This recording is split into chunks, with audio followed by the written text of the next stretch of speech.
질병원 TV 시청자 여러분 안녕하십니까? 오늘 진행을 맡은 심장혈관흉부외과의 박국영 교수입니다.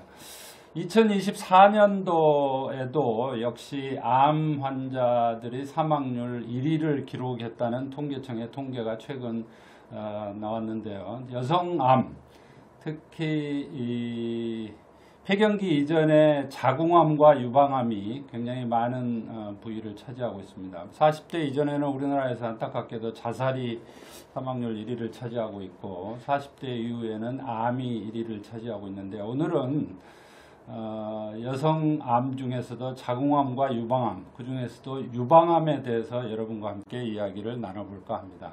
오늘 특별히 모신 분은 유방외과의 대가이시고 지금 또 학장님으로도 가천의대 의과대학의 학장님으로도 행정일을 하느라고 고생이 많으신 우리 전영순 교수님을 모셨습니다. 전영순 교수님 반갑습니다. 반갑습니다. 네, 어서 오십시오. 유방암 하면은 제가 맞는지는 모르지만 폐경기 이전에 더 많죠. 폐경기 이후보다. 폐경기 이후에도 많은가요? 네, 폐경기 이후에 더 많습니다. 폐경기 이후에 더 많습니까? 네. 제가 무식해가지고. 근데 아니 교수님 말씀도 어느 정도 일리가 있는 게 네. 원래는 폐경기 이후에 많은데 네. 우리나라에서는 폐경기 이전 여성 유방암이 많은 이유가 라이프 스타일, 삶의 패턴이 웨스터나이즈 되어 갈수록 유방암이 많아지는데 그 웨스터나이즈 되는 패턴이 지금 현재 한 40대, 50대 이렇습니다. 그래서 폐경기 이전에 많다고 느끼실 수도 있습니다. 네. 그래서 지금 유방암 예방이 암은 제일 무엇보다 중요하죠. 네, 그렇습니다. 걸린 다음에 하는 것보다. 그래서 여기 사진에 제가 넣었어요. 넣었는데 여러분이 너무 잘 아시는 안젤리나 졸리 영화 배우인데 유방암을 예방하기 위해서 유방을 미리 절제를 한 걸로 유명하시죠. 네. 그래서 안젤리나 졸리에 대해서는 뒷부분에 나오니까 우리 안젤리나 졸리 사진을 보면서 유방암 얘기를 하도록 한번 해보겠습니다. 네. 우리 전영선 교수님 저 슬라이드를 좀 넘기시면서 한번 말씀을 좀 해주시죠. 네, 그렇게 하겠습니다. 네. 첫 번째 제가 받은 질문이요. 유방암 예방을 위해 제가 할 수 있는 일이 있을까요? 그래서 여기 안젤리나 졸리는 본인의 유방암을 예방하기 위해서 유방을 전체 절제하는 예방적 유방 절제 수술을 했던 그런 환자분인데 그거 이외에 어떤 다른 방법이 있을지 한번 알아보도록 하겠습니다. 그래서 가족 중에 유방암이 있다면 직계가족, 그러니까 어머니나 자매가 유방암이 있을 때 유방암의 확률이 한 2배 내지 3배로 증가합니다. 그런데 어머니와 자매 모두 유방암이 있을 때에는 그 확률이 훨씬 더 증가해서 8 내지 12배 상승한다고 볼 수 있습니다. 그러면은 자기 가족 중에 유방암이 있으면은 특히 어머니나 형제, 자매 중에 유방암이 있으면은 유전적으로 나도 유방암에 걸릴 확률이 굉장히 많네요. 네, 그렇습니다. 그래서 안젤리나 졸리도 그래서 뭐 자기 가족 중에 유방암이 있어서 수술을 받은 걸로 알고 있는데 그게 뭐 일리가 전혀 없지는 않네요. 그러니까 안젤리나 졸리는 이제 어머니가 난소암이셨어요. 근데 난소암하고 유방암은 관련이 매우 많고 그다음에 또 브라카 유전자가 1, 2가 있는데 그것들이 난소암 그리고 유방암에 관련이 되기 때문에 본인이 그 유전자가 있는 것을 확인하고 그다음에 예방적으로 유방을 절제하는 수술을 했습니다. 그래서 가족력이 강하게 의심이 될 때는 유전자 검사를 하시거나 아니면은 주기적으로 유방 검진을 받으셔야 되겠습니다. 네, 알겠습니다. 그래서 간단히 말씀드리면 유방암 관련 인자는 유방암에서는 가장 중요한 것이 여성 호르몬인 에스트로겐입니다. 그래서 에스트로겐의 노출 기간이 매우 중요한데요. 그래서 이를 초경을 빨리 했다거나 폐경이 늦다 그러면 에스트로겐 노출 기간이 길어지고 그다음에 출산을 안 했거나 고령 출산했거나 모유 수유하지 않았거나 이럴 때 이제 유방암의 위험도가 높아지는 고위험군으로 분류할 수 있겠습니다. 특히 또 폐경 후에는 난소 기능이 저하돼도 그 비만이 있다고 하면 그 지방 조직에서 에스트로겐이 나오기 때문에 그 비만 여성일수록 지방 조직이 많으니까 에스트로겐 수치가 높아지면서 유방암의 발생률이 높아진다고 할 수 있겠습니다. 그러니까 유방의 비만, 유방이 비만이라고 하면 좀 이상하지만 유방이 커서 거기에 팻티슈, 지방 조직이 많은 거 외에도 네네. 다른 지방들 비만이 예를 들어서 있어도 네. 이 유방암의 네. 빈도가 올라갈 수 있군요. 특히 네. 폐경 이후에는 복부 비만이 많은데 네. 그래서 복부 비만은 꼭 줄여주셔야 합니다.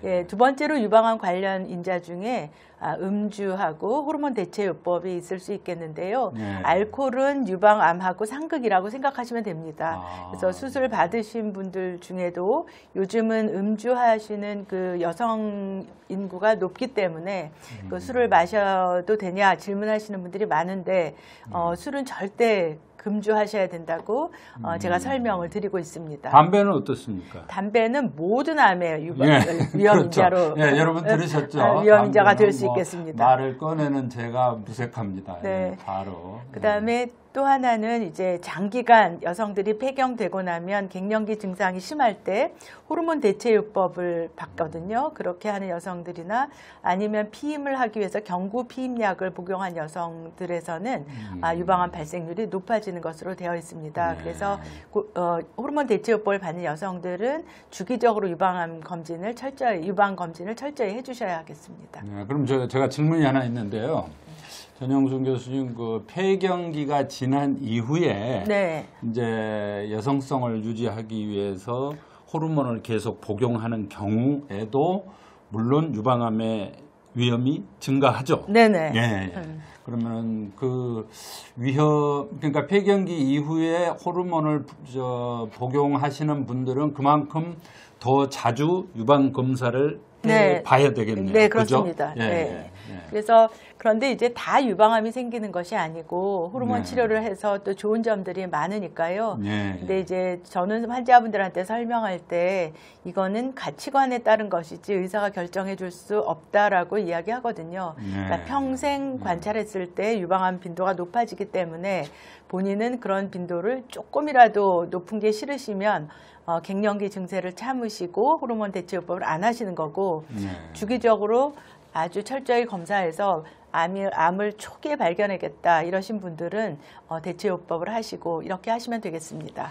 지금 여기 보여드리는 설명은 유방암 관련 인자에 대해서 간략히 요약해 놓은 건데요. 모유 수유를 하고 아래에 보면 운동을 하고 야채와 과일 섭취하는 것들은 유방암을 낮추는 인자가 될 수 있으니까 참고해 주시면 되겠습니다. 운동을 열심히 하고 또 우유를 먹이는 것보다는 본인의 모유 수유를 하고 이런 것들이 유방암을 예방하는 데 도움이 된다. 그다음에 이제 뭐 간단하게 건강한 식기 그리고 육체 활동, 그러니까 이제 산책을 한다거나 본인이 가지고 있는 특별한 운동을 한다거나 그다음에 체중을 적정으로 유지하고 그리고 산책을 할 경우에는 일주일에 5회 이상씩 45분에서 1시간가량 매일 산책을 하는 것이 좋고 적절한 운동을 하는 것이 좋다. 이런 일반적인 수칙이 되겠습니다. 그다음에 이제 음식에 대해서 한국 사람이 특히 예민하잖아요. 네, 그래서 이제 어떤 음식을 먹으면은 유방암에 뭐 더 잘 걸리는지 혹시 또 피할 수 있는지 이런 것들에 대해서 말씀을 좀 해주실 수 있나요? 네네. 근데 음식에 대해서는 또 너무 예민해지면 제가 환자분들이 요즘 여러 방송을 통해서 많은 정보들을 갖고 계신데 그것들을 일일이 신경을 쓰시다 보면 나중에 드실 음식이 없는 경우가 생길 것 같아요. 그렇지만 이제 간략하게 너무 많이 섭취하면 하는 것보다는 좀 적게 섭취하는 것이 좋겠다. 이런 음식들을 소개해드리면요. 그 적색 육고기 이렇게 아주 그런 육고기들은 유방암에 잘 걸리는 위험도가 높다. 이런 연구 결과가 다수 있고요. 그렇지만 생선이나 가금육, 그다음에 지방이 없는 살코기 이런 것들은 건강식이 되어서 유방암 발생을 높이지 않고 낮추는 요인이 되고 특별히 신선한 채소와 함께 섭취하면 좋다 이렇게 알려져 있습니다. 지금 제일 맛있는 게 한국 사람들이 좋아하는 게 그 삼겹살, 네네. 아주 지방질이 네네. 많은 네네. 삼겹살, 네. 뭐 또 그런 건데 여기는 맛없는 고기만 먹으라고 이렇게 추천을 해주시는데 네. 스테이크 고기나 삼겹살 이런 것들이 오히려 유방암에는 안 좋구만요. 네네 예, 그렇습니다. 아, 알겠습니다. 그리고 햄이나 소시지 그리고 훈제 베이컨, 육포 가공한 것들이 생고기보다 유방암 발생 위험을 높인다고 되어 있는 연구들이 다수 있습니다. 그리고 또 하나의 질문들이 회를 좋아하시는 분들이 많고 저도 그런데 유방암 치료 도중에 회를 먹어도 되나요? 이렇게 말씀하시는데 치료 도중에 드셔도 되는데 단 항암 치료하는 동안에는 드시면 안 됩니다. 네. 항암 치료할 때는 면역력이 떨어져 있기 때문에 그 날 것 자체라기보다는 날 것 속에 들어있는 기생충이나 바이러스 같은 네. 것들에 감염될 때 네. 치명적으로 폐혈증 같은 게 일어날 수 있기 때문에 항암 치료가 완전히 끝난 다음에 섭취하는 것은 별 문제가 없겠습니다. 네, 그렇습니다. 건강한 사람은 뭐 조금 바이러스가 또 뭐 무슨 저기가 있어도 그 극복이 되지만 네. 이제 면역이 억제된 네. 경우에는 치명적인 결과를 초래할 수 있다. 네. 네, 알겠습니다. 그다음에 알코올은 술은 아까도 말씀드렸지만 매일 주 3, 4지 서너 잔 이상씩 음주하실 때는 유방암 재발을 높인다고 되어 있어서요. 네. 애주가들에게는 좀 슬픈 소식이지만 다른 대체 차라든지 이런 것들을 발견하시는 것이 좋을 것 같습니다. 네. 그다음에 커피는 저도 매우 자주 마시고 많이 네. 마시는데요. 그렇죠. 유방암 재발에는 크게 상관관계가 크지 않은 것으로 되어 있어서요. 하루에 한두 잔 마시는 것은 큰 문제가 되지 않을 것이라고 다행입니다. 생각이 예. 됩니다.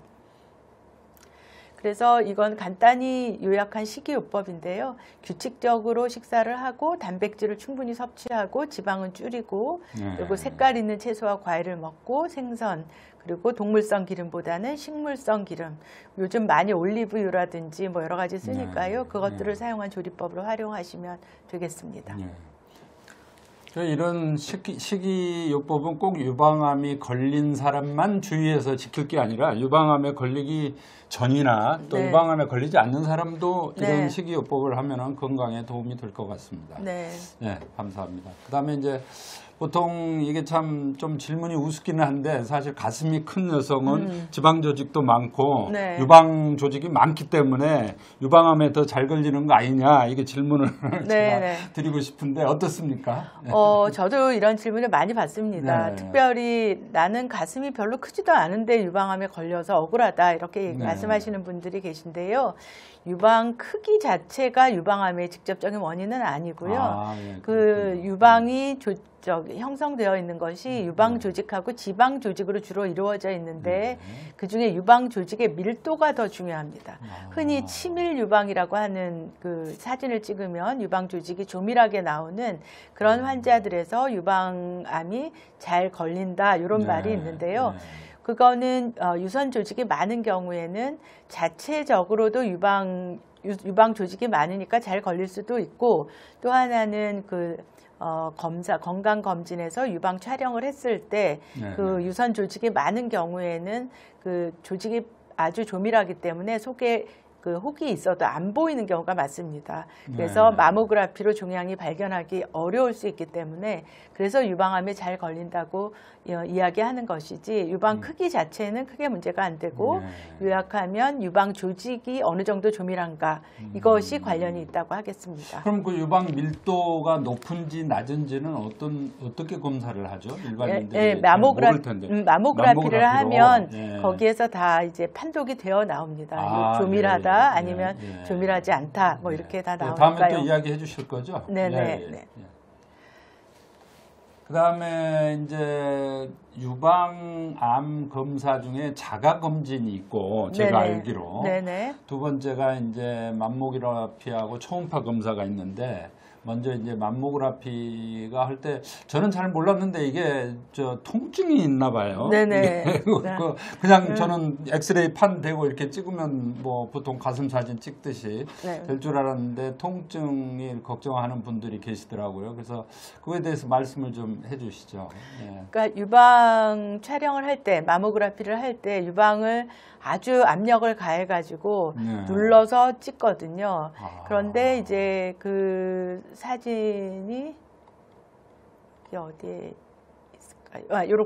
이렇게 눌러서 찍는데 이거를 잘 눌러서 찍어야지 유방 촬영에서 결과를 잘 볼 수 있거든요.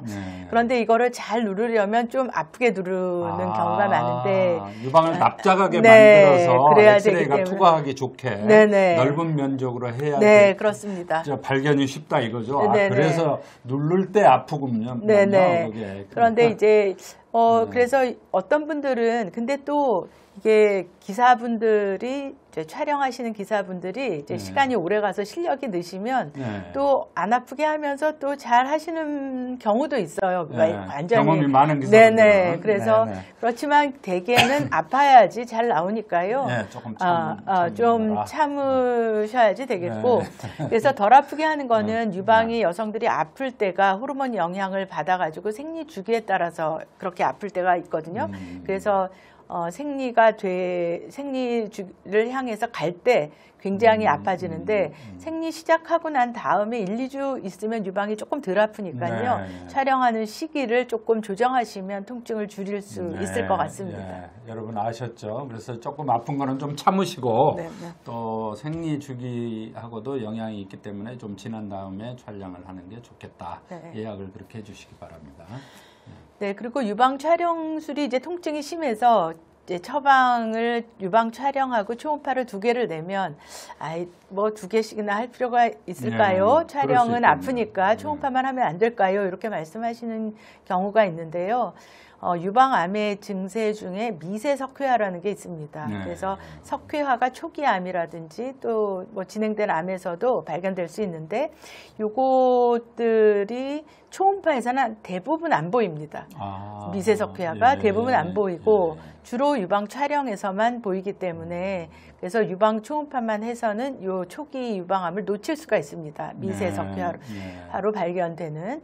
그래서 좀 힘드시더라도 유방 촬영을 꼭 해주시면 좋을 것 같습니다. 그러니까 유방 초음파도 필요하고 맘모그라피 조금 통증이 있는 엑스레이 이렇게 납작하게 유방을 만들어서 찍는 것도 어느 정도 필요하고 그렇다는 말씀이시죠? 네.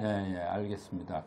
그리고 이제 그 2가지가 기기를 이용한 진단 방법이고 또 하나가 이제 자가 진단 방법이 있다면서요.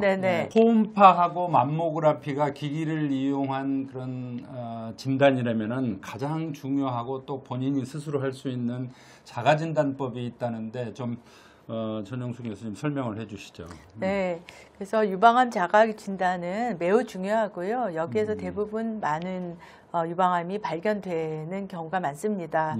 그래서 일단 샤워하실 때에 거울이 있으면 좋을 것 같고요. 그래서 똑바로 서서 본인의 유방을 보면서 평소와 다르게 어디 움푹 들어간 데가 있는지 그리고 한쪽이 더 커지지는 않았는지 유방의 피부 색깔이 변하지는 않았는지 뻘겋게 이렇게 한번 보시고 그다음에 피부가 이제 움푹 들어가는 것들이 그냥 바로 섰을 때 말고 손을 위로 올리거나 가슴을 밑으로 내리면 유방의 쿠퍼스 인대라는 것이 있는데 그것이 암이 침범하면 잡아당겨지거든요. 그래서 더 움푹 들어간 것이 잘 보이게 됩니다. 그래서 이런 방법으로 3단계에 걸쳐서 본인의 유방을 관찰하시고요.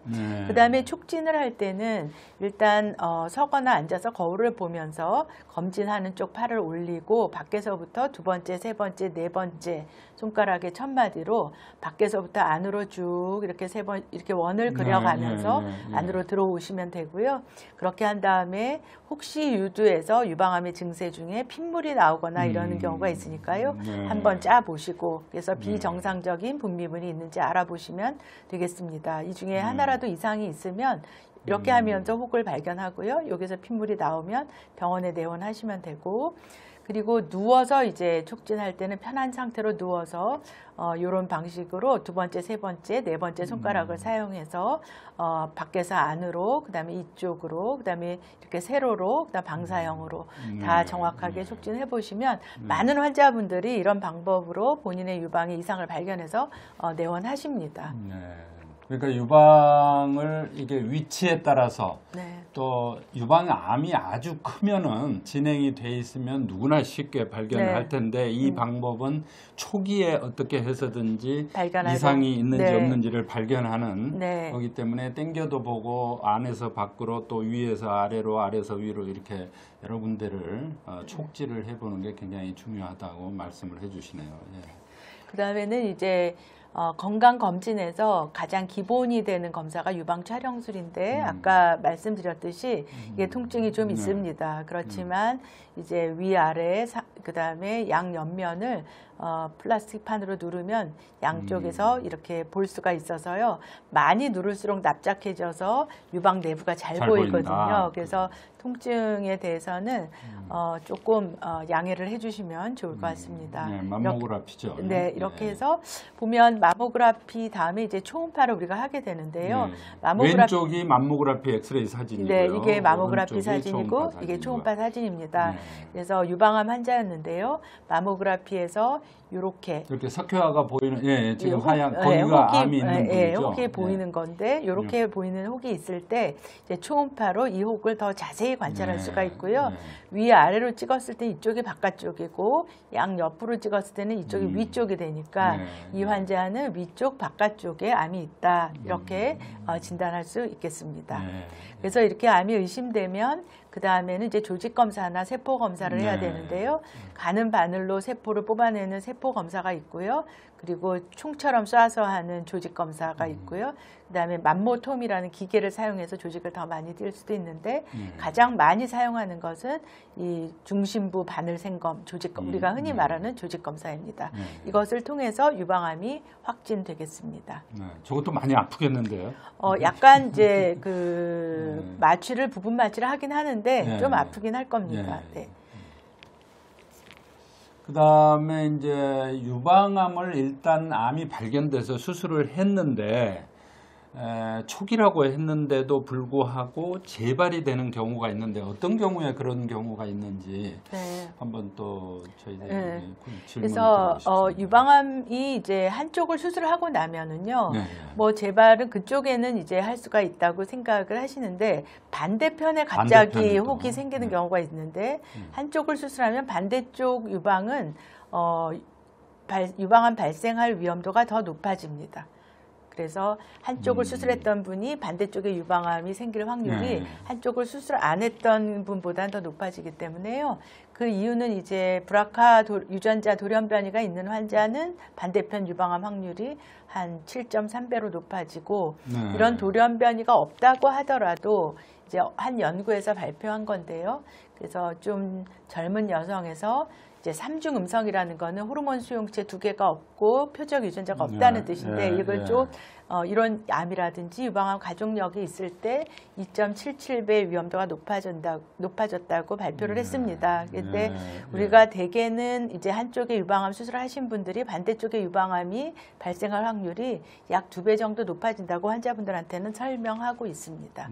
저기 저 위에서 브라카 돌연변이라는 거는 염색체 돌연변이를 말씀하시는 유전자 돌연변이니까. 저거는 그러면 검사를 유전자 검사를 해봐야 알 수가 있는 것이죠. 환자가 스스로 알 수 있는 거는 아니고요. 그래서 일단 유방암이 있을 때는 가족력 또 본인의 유전자적인 변이가 검사를 했든 안 했든 위험이 있을 수 있기 때문에 검사를 한번 해보기를 유전자 검사도 필요하겠네요. 그다음에 또 교수님에게 질문하고 싶은 게 아까도 잠깐 이야기가 나왔는데 하여튼 갱년기 증후군을 없애기 위해서 네네. 또 이제 다른 여러 가지 여성성을 유지하기 위해서 호르몬제를 폐경기 이후에도 복용을 하는데 네. 그게 이제 장단점이 있겠지만 네. 유방암 발생률에는 어떤 영향을 미치는지 한번 말씀을 해주시죠. 그래서 갱년기 증세가 뭐 별로 모르고 지나가시는 분도 많은데 네. 심하신 분들은 정말 삶의 질이 떨어지시거든요. 그렇죠. 그래서 여성 호르몬제를 복용하지 않을 수 없는 그런 상황인 분들도 많으셔서요. 그런데 하여간 산부인과 선생님과 그다음에 유방 전문의가 이제 서로 대척점에 있는 거죠. 유방 전문의는 그냥 아예 안 드셨으면 좋겠고 산부인과 전문의는 그게 그렇게 막 많이 증가하는 건 아니니 좀 갱년기 증세를 좀 완화해드리면 좋겠고 이런 건데요. 그래서 아까 말씀드린 대로 환자분이 본인의 가치관에 따라 선택을 하셔야 되는데요.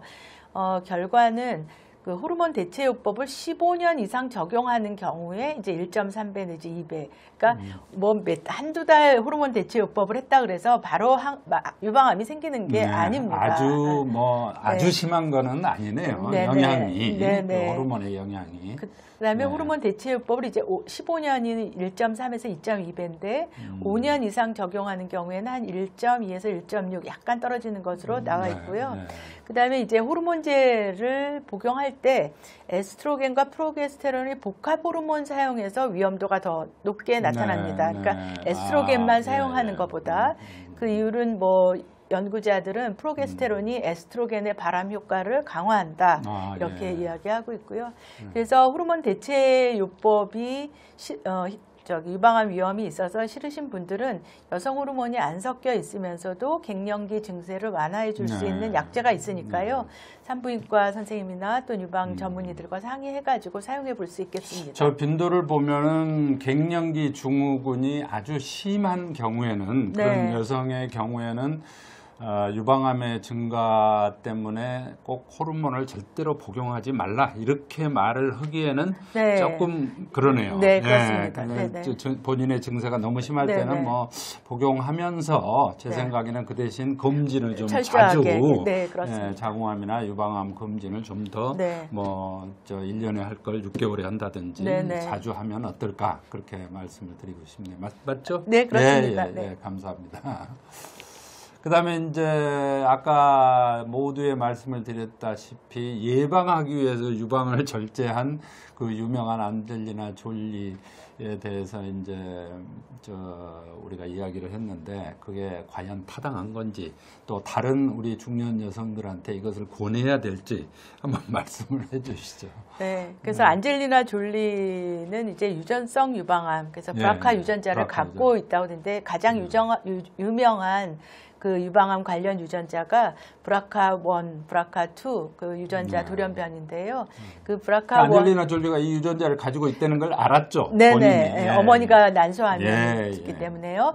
그래서 유전성 유방암의 BRCA 유전자 변이가 있는 여성들에서 유방암 발생률은 약 55%, 난소암 발생률은 39%. 이게 70세까지 누적 발생률입니다. 그다음에 BRCA2가 있는 경우에는 유방암은 47%, 난소암은 17%까지 되어 있고요.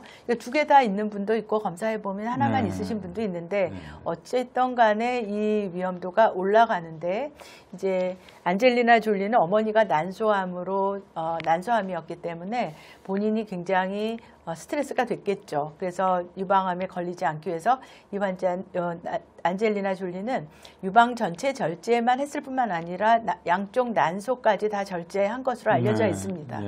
그런데 이제 젊은 여성들이 유방을 전체 절제해서 남자처럼 판판한 유방을 갖고 있으면 그것도 또 굉장히 여성성의 측면에서 굉장히 바디 이미지가 우울증에 걸리겠죠. 그렇습니다. 그래서 요즘은 또 유전성 유방암이 아니고 예방적으로 절제하는 게 아니더라도 전체 절제를 해야 된다 그러면 그냥 남자처럼 편편하게 그냥 만드는 그런 절제 수술보다는 피부 보존 유방 전체 절제 수술. 그래서 이쪽으로 이렇게 유방의 옆쪽으로 째고 들어가서요.